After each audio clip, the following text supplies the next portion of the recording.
Welcome to Weekly Wisdom, where every single week we seek to take a piece of God's wisdom and then apply that to our everyday life. Today I wanted to talk about a more difficult subject, the subject of suffering, and when we're faced with challenges.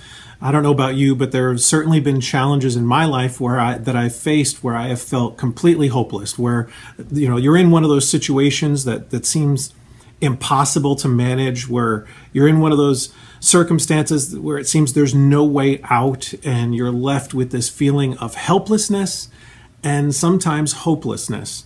And those situations are some of the most trying times to be a Christian, because those are the moments, I don't know about you, maybe you've been in one of these situations where I know I have felt like God's not hearing my prayers. Doesn't He hear me crying out to Him for help, asking Him for relief, and it just doesn't seem to be working out my way? Maybe you have felt like you've been in a circumstance like that as well. As I was reading my devotional today, this whole idea came to mind when I read Oswald Chambers. If you're looking for a great daily devotional and you've never read Oswald Chambers, My Utmost for His Highest, I'd highly encourage you to check it out.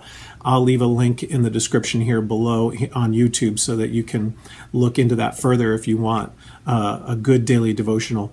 But when I was reading, Oswald Chambers says that Christianity often misunderstands the idea of suffering and facing life's difficulties and the concept of deliverance, where we often think that when we're suffering, we're to be delivered from our suffering, meaning that God's going to remove that barrier and remove that conflict from our life. And that's usually not the case.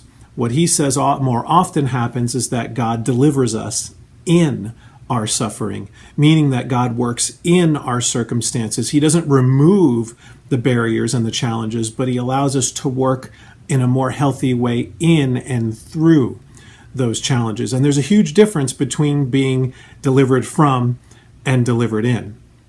And that's kind of what the Apostle Paul talks about as well, which kind of brings some truth to what Chambers said. In Romans chapter 5, he talks specifically about how suffering changes us and why we should thank God in the midst of our sufferings. Look at Romans chapter 5, verse 3. He says, "Not only so, but we also glory in our sufferings, because we know that suffering produces perseverance, perseverance, character, and character, hope." The first thing he says suffering produces is perseverance. That's the ability to push through and fight in the midst of whatever conflict or struggle there is in our lives. God gives us a strength, a level of endurance beyond our own.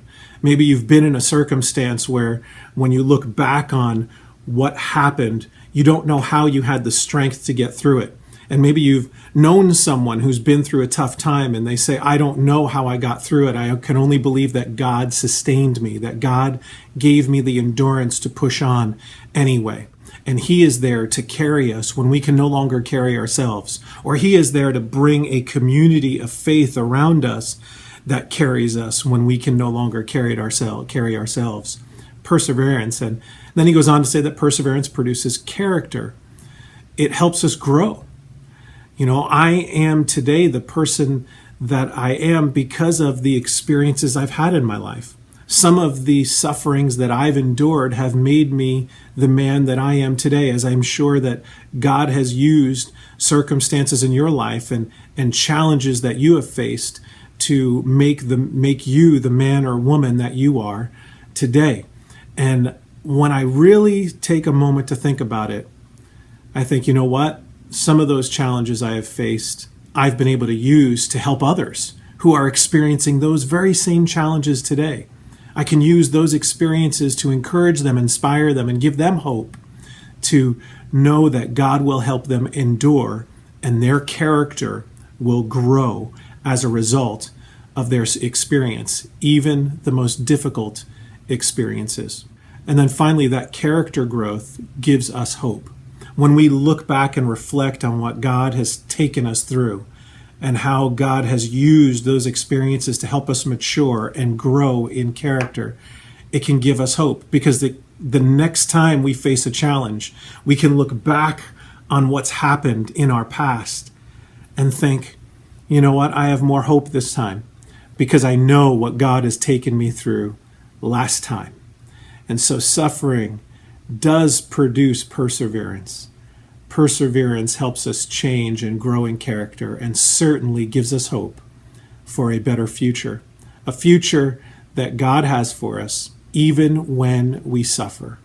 So friends, don't miss out on that message of hope and that opportunity to grow and persevere and even thank God when you're in the middle of that challenge, because He will use it for good. As Paul said elsewhere, God uses all things for good to them who love God and who are called according to His purpose. And we are certainly called for a greater purpose. And that purpose is to spread this message of hope and healing to others, especially when they are facing a challenge. That's today's Weekly Wisdom. I hope you found today's video encouraging. If so, hit that thumbs up button. That'll help others to see it. And if you haven't subscribed to our channel yet, consider doing so you don't miss out on any of our short Bible studies. We'll see you next week.